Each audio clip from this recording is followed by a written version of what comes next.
గ్యారెంటీల పేరు మీద హామీలు గుప్పిస్తూ కాంగ్రెస్ ప్రజల్ని మోసం చేస్తోందని విమర్శించారు బీజేపీ నేత లక్ష్మణ్. తెలంగాణ ఎన్నికల సమయంలో ఇచ్చిన 6 హామీలకే దిక్కులేదు, మరో 5 గ్యారెంటీలు ఇవ్వడమేంటని ఆయన ప్రశ్నించారు.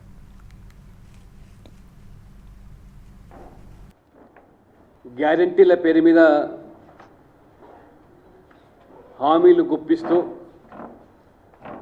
ప్రజలను ఏ రకంగా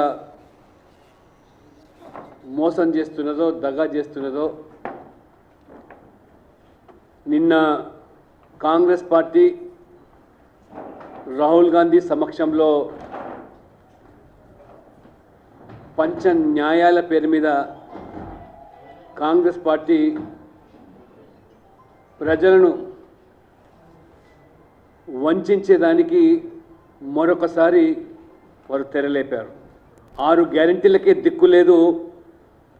ఇప్పుడు మళ్ళీ కొత్తగా ఈ లోక్సభ మేనిఫెస్టోలో పంచ న్యాయాల పేరు మీద ప్రజలకు పంగనామాలు పెట్టేదానికి మరొకసారి సిద్ధమైంది. నేతి బీరకాయలో నెయ్యి ఎంత ఉందో కాంగ్రెస్ పార్టీలో సామాజిక న్యాయం అంటే అక్కడ ఈ బడుగు బలహీన వర్గాలకు, దళితులకు